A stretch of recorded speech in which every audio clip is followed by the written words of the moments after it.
Ownership and property rights are the key to independence. They're the keys to our liberties. Ownership is more important than just simply whether or not I'm wealthier than the next guy. No, it's whether or not I am freer than the next guy. And I want everyone to be free.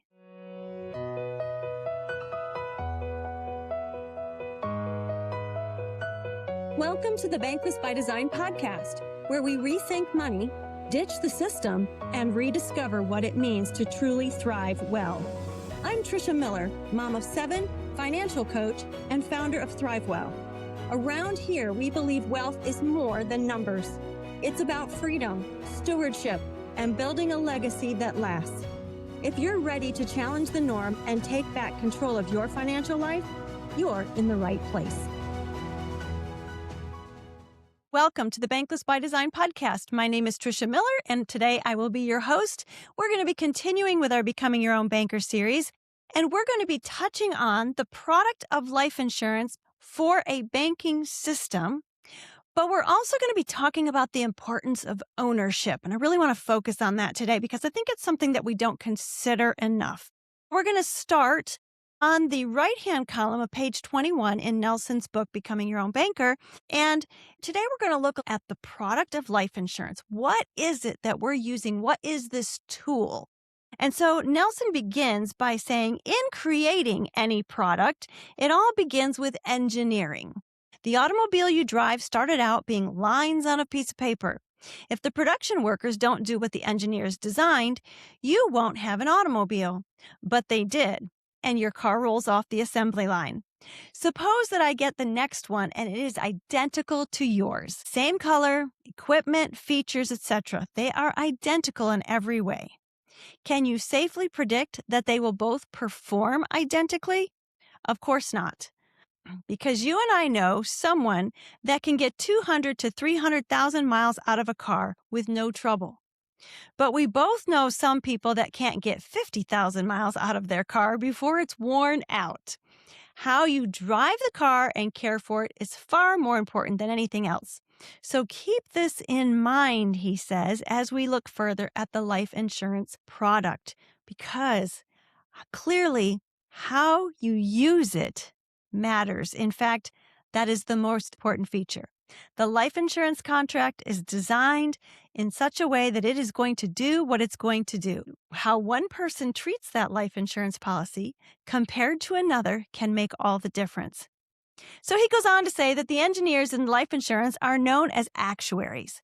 They are dealing with a field of 10 million selected lives, persons that have been through a screening process. So this is the way insurance works, using the law of large numbers. And of course, actuaries look at the statistics. Now, keep in mind, when it comes to life insurance, these are people that have been through a screening process.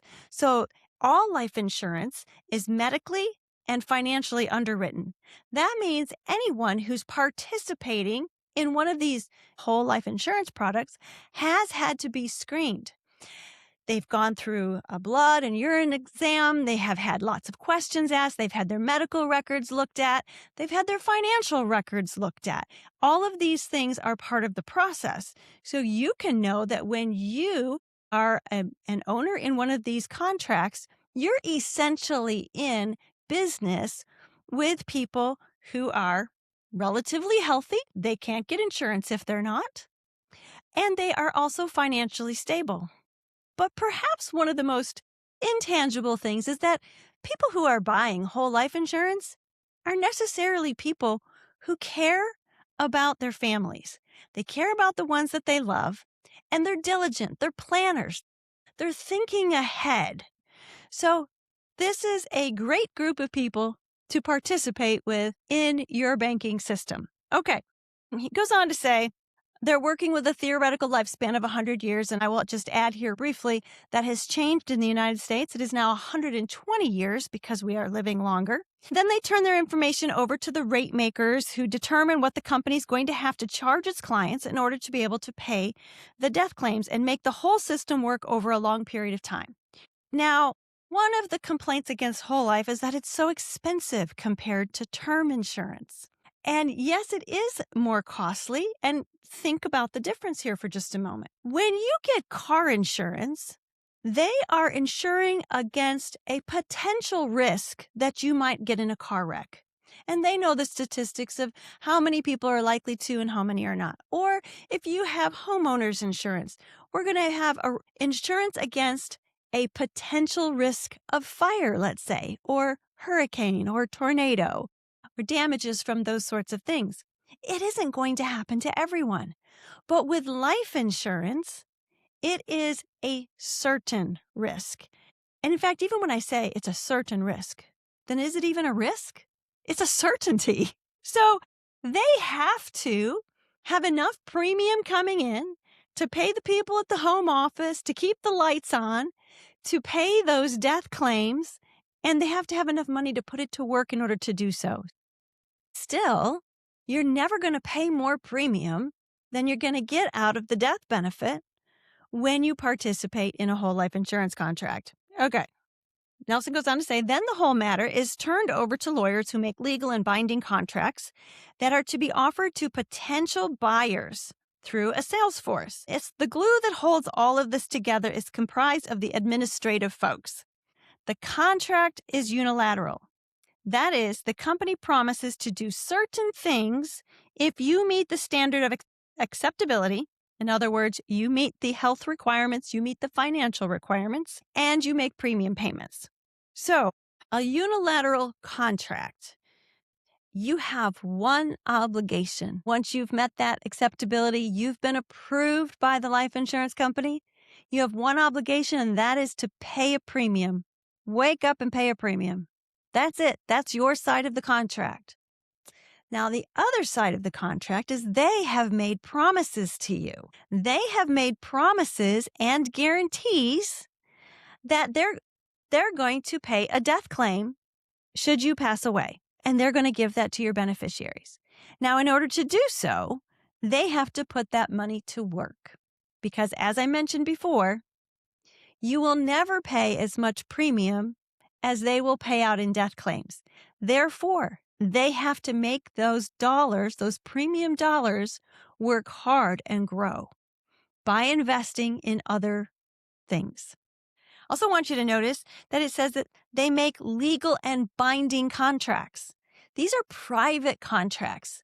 They are bound by law. It's as good as it gets. And they put their signature on that contract. You'll have the president of the company, the executive vice president of the company, putting their signatures on that contract right alongside with you. So it is governed by contract law.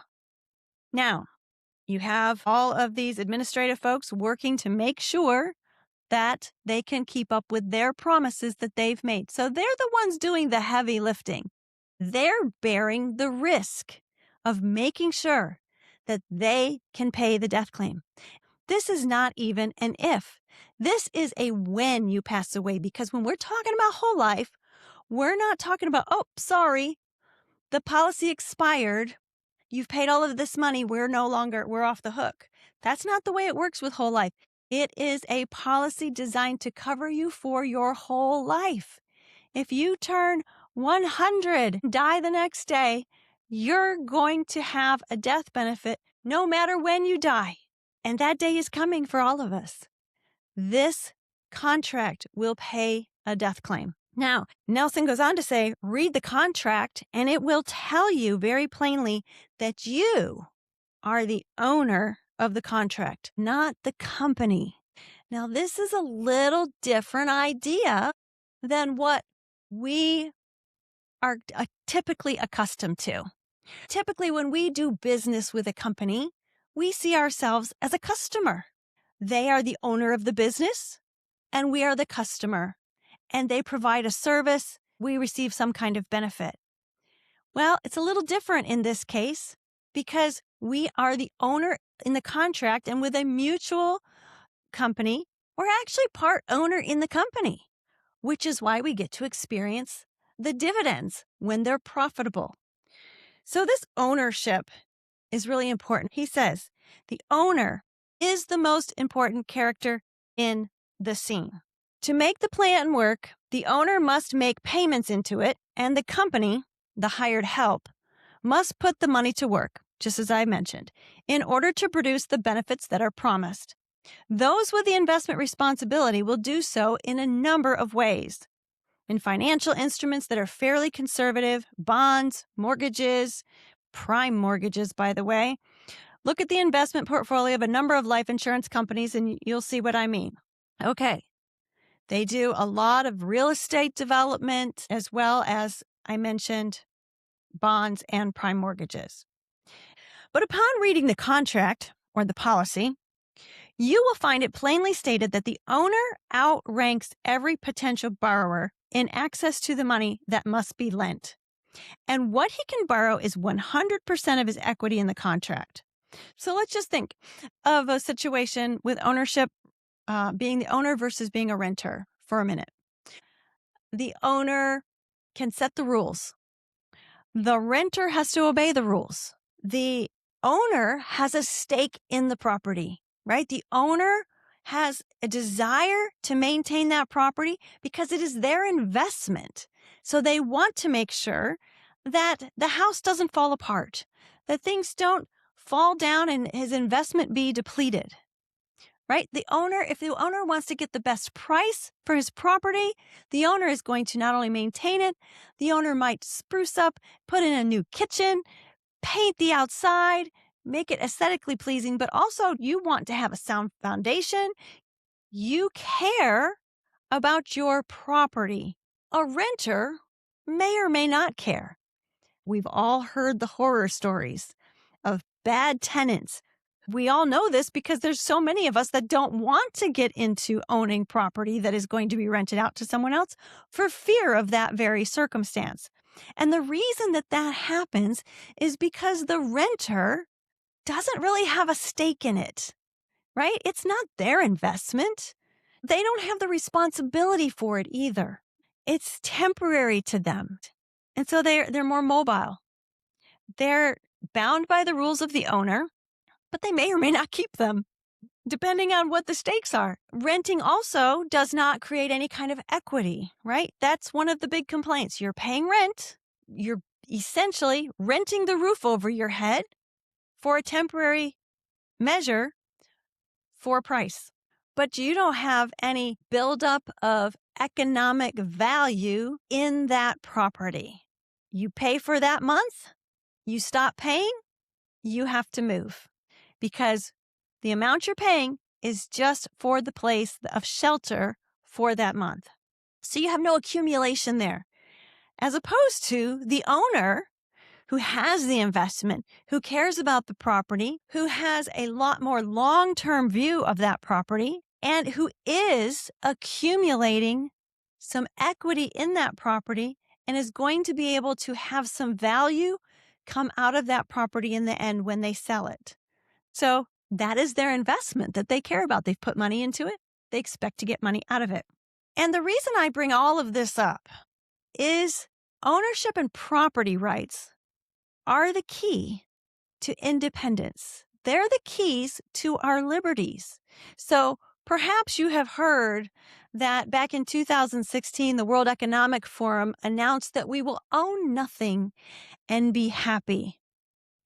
But is that really true or possible? In fact, my question back would be, well, if I'm going to own nothing, then who's going to own what I owned before? Someone is always going to hold the keys. We have become a society where it is harder for people to own their own homes. We've become a society that has become more of a subscription society. How many of us have subscriptions that we're paying for every single month? We rent storage on the cloud. We rent our music that used to be a record or a tape or even a CD. And it was tangible. We bought it. We owned it. As long as we could have a record player operating, we could hear that music. But it has changed now. Now it's digitized. It's on our phone.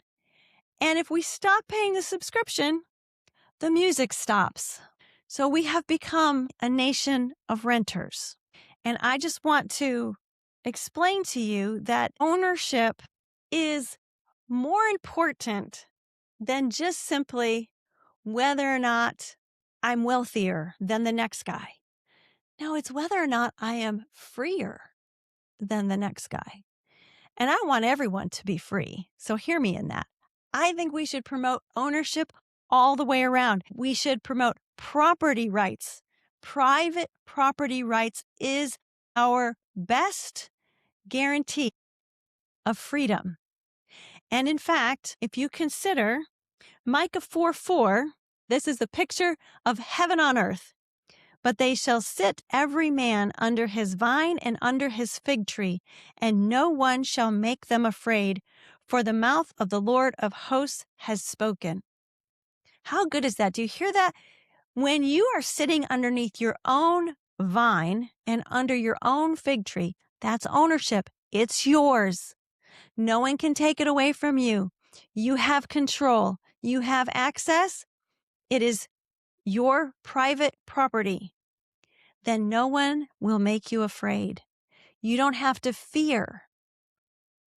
Because if I've got to have permission, that means somebody is still owning it. Somebody is still holding the power and the control. And that means somebody can take it away. And if they have the ownership and the control of my well-being, my food, my water, my ability to have shelter, and then they can take it away just as easily as they can give it, now I have reason to fear, and now I am no longer free. Okay, why do I go on to all of this just about life insurance contracts? Because a life insurance contract is a contract that you own and control, and it gives you ownership and access to capital without permission. Ownership and control is also the road to freedom. It's the road to time freedom. It's being able to determine my way. I have the ability to care for myself and my loved ones, and I don't need anybody's permission. That, my friends, is freedom. I want to, with those thoughts in mind, read this paragraph to you from Nelson Nash, because he says, "But upon reading the contract, you will find it plainly stated that the owner outranks every potential borrower in access to the money that must be lent. And what he can borrow is 100% of his equity in the contract." There's that accumulation happening, that equity that is yours. You can borrow 100% of it. And you outrank anyone else. So when the life insurance company takes those premium dollars and he puts it to work, and the company decides that they want to invest in this real estate development over here, but the owner of the contract raises their hand and says, "Wait a minute, I want to borrow against my equity," the life insurance company has to. That's not optional.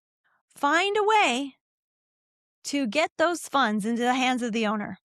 If they've got to liquidate some other investment, that's what they will do, because you are number one.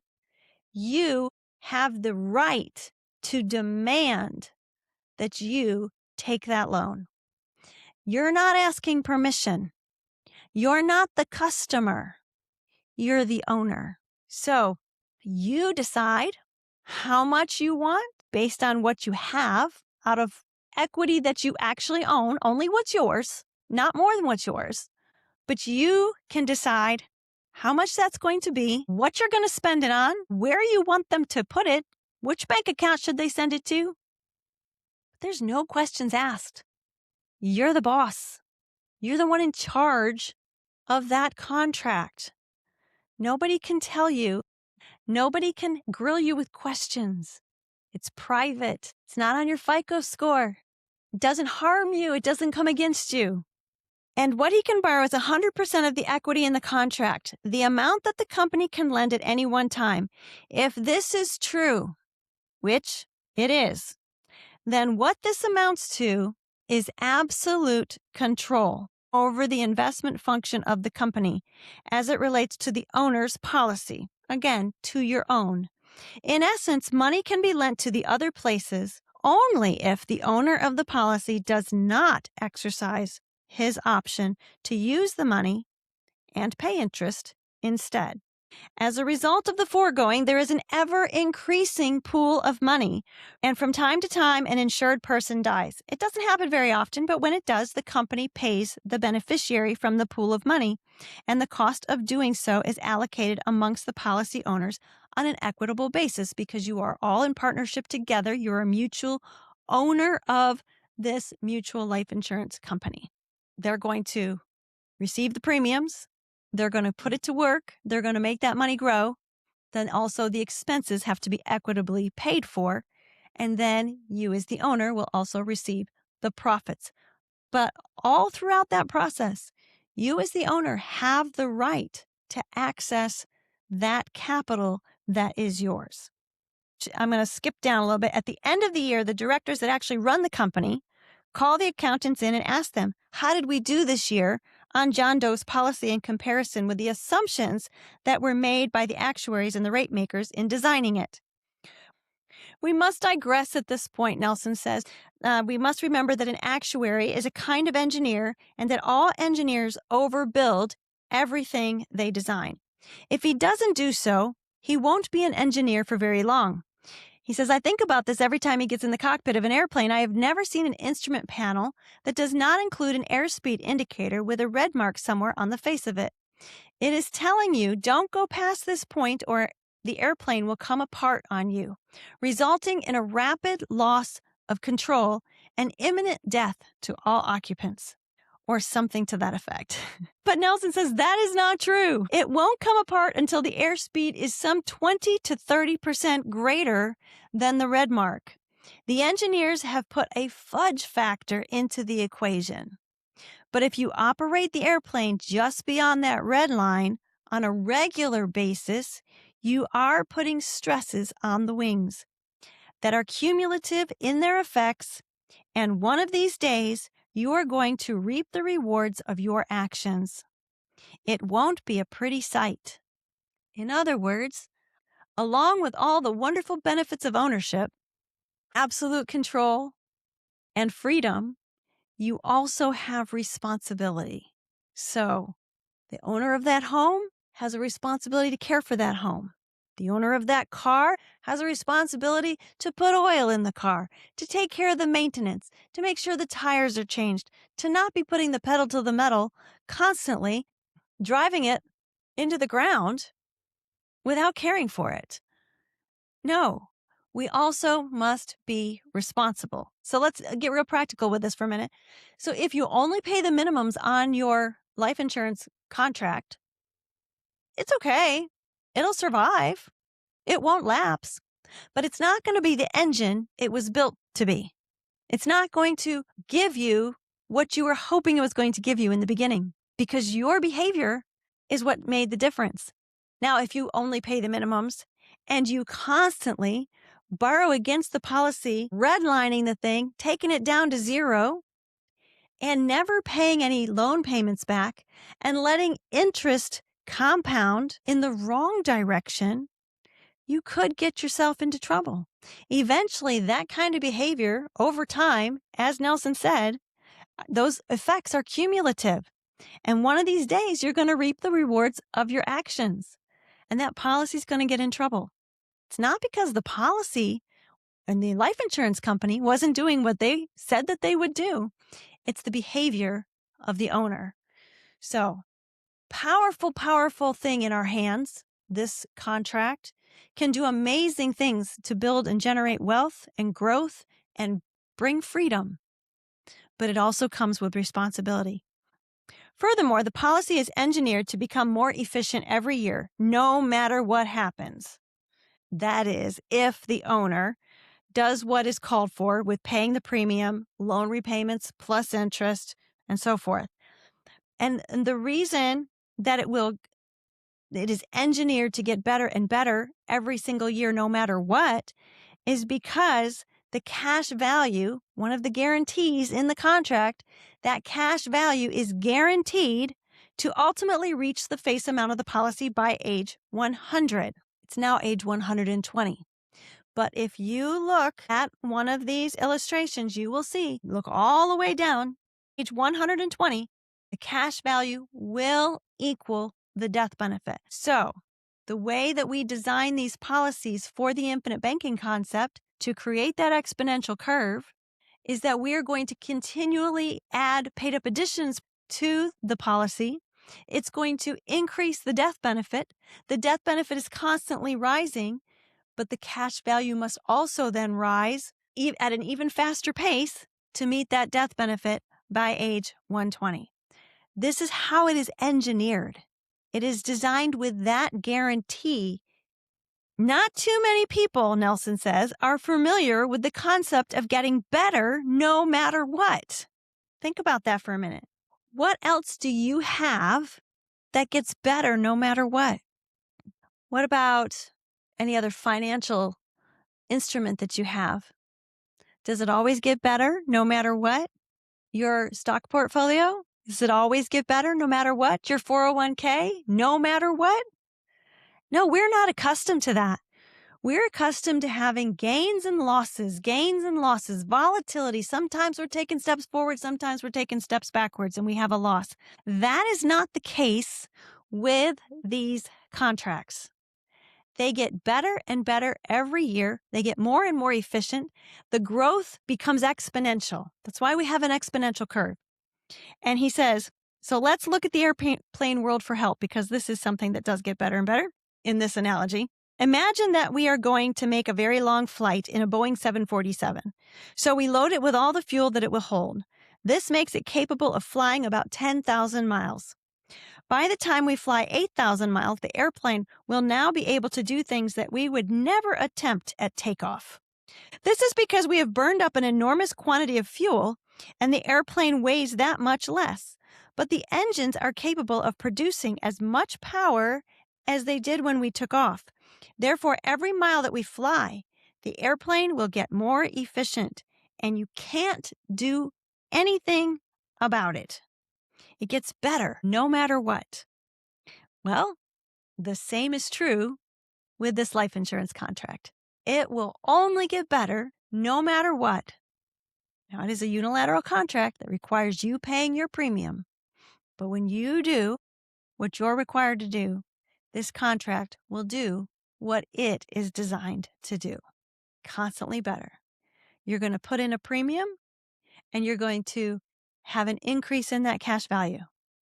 And then the next year, you're going to put in that same premium, and you're going to have a greater increase in that cash value. It is going to be bigger and better the next year. We always say the first year of the contract is where you have the most loss of liquidity. It's going to cost you the most in year one. Second year is going to be better. Third year, even better. Fourth year, better yet. Fifth year, you're starting to break even on those dollars. Sixth year, seventh year, eighth year, we're starting to see some extra cash flow. And it just continues to get better no matter what. So every night you put your head on the pillow, you can know that when you wake up the next day, there's more cash value in that policy no matter what. So think about this for a minute. We've talked about this is the product that we're using to create a banking system. It is not a bank. It's a life insurance contract that comes with promises and guarantees and access to capital that you can access on demand, that no matter what, you have that right. This is a private property right. This is a private contract that you own and you control. And it only gets better and better.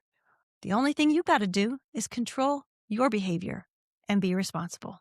And it will bring you the freedom that comes with ownership. He who owns the gold makes the rules. You will have the freedom to make your own rules. I hope you have enjoyed this episode. We'll continue where we left off next time. So until then, thank you so much for listening, and I hope you have a great week. Thanks for tuning in to the Bankless by Design podcast, where we're done with the system and we're doing money differently. Be sure to subscribe, share this episode with someone who needs it, and visit us at banklessbydesign.com to learn how you can start living bankless by design.